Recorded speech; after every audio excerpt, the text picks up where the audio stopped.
Hey, everybody. I saw a post a few days ago about wedding ceremony speaker placement and really the whole sound system placement. And I wanted to address that.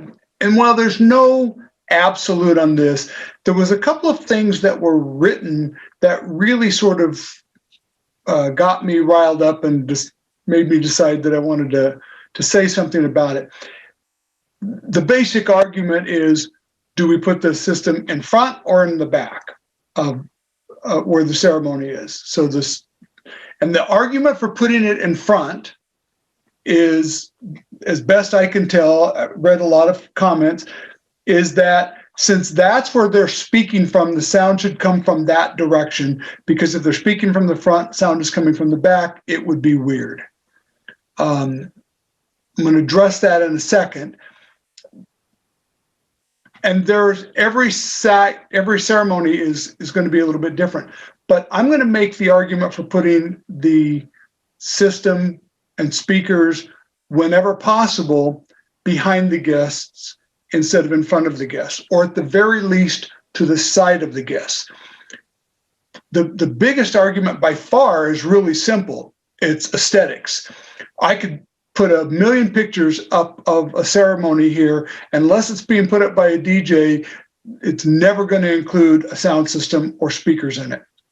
That's not part of what brides and grooms put into their design, right? So that's the first piece of it. The second piece of it for me is this.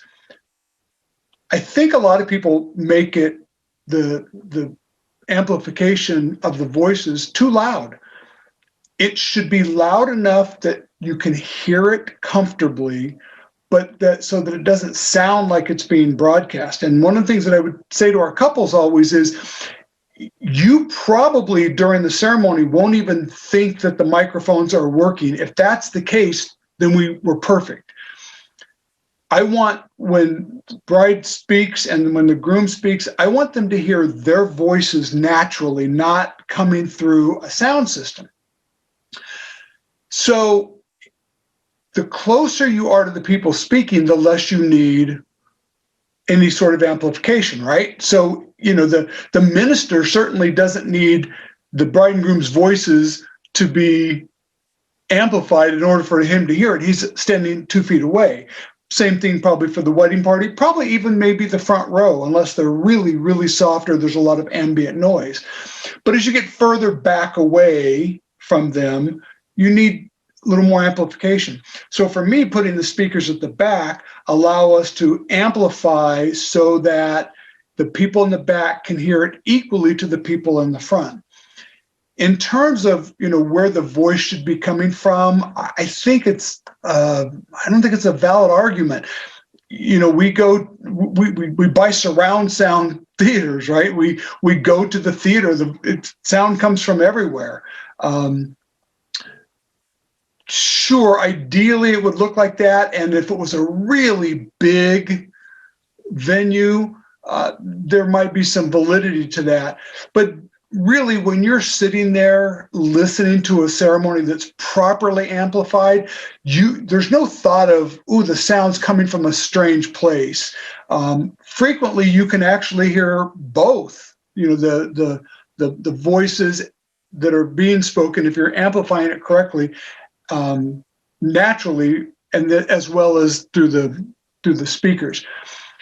The side is also okay, depending on how wide it is, right? So there's a lot of factors. If we were, 4 rows deep and 40 across, and we were all on one side, it would be too far off. We'd probably want something on either side.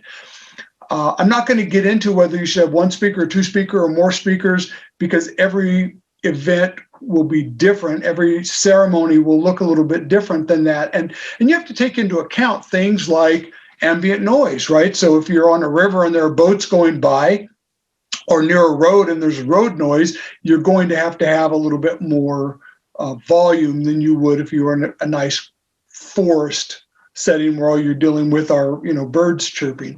So take all those into account. But again, don't try to say, I always do it this way. There are places where I've put the speakers at the front, hidden them as best we possibly could, because it really, sometimes it's like there's just no way to get sound to the back, or, where the only place to put it at the back, I would be right in the bride's shot as she's coming out of the barn or whatever it is, right? Generally, in those cases, we'll try to go to the side. But I think if you asked 1,000 brides about which is more important to her, if she had to choose, if it's acoustics or aesthetics, she'll generally choose aesthetics. That doesn't mean they don't want it to be heard. Don't do that thing that people do and go, oh, so you're saying it's not important to be heard? No, I didn't say that. I said generally brides would choose aesthetics over acoustics, understanding that both are important, right? So keep those thoughts in mind and keep the volume down, right? So when we do ceremonies, I would always have one of us at the booth doing the sound and the other person sitting at the furthest place in the ceremony from the speakers and the people speaking, right? And then we could give it like, that's the spot we have to make sure we get. And then we could, at that point, say, bring it up or bring it down a little bit. And sometimes you have to adjust during the ceremony. I don't want to get too far into this because I think I've covered it before, but I would always put a mic on the groom if any possible way, which is 99.9% of the time, and on the officiant. No, we don't typically put one on the bride first off the other microphones. If you use a good omnidirectional lav mic, then you don't need to. It will pick her up as well.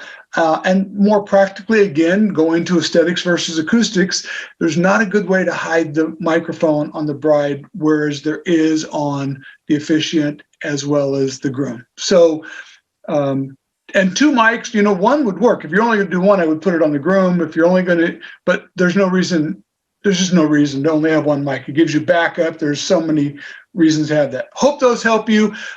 Put your thoughts and comments either here on the YouTube page or by all means, go to our 1% Solution group and put your thoughts in there as well. And maybe you've got some ideas that I haven't thought of that we can share with others. We'll see you next week.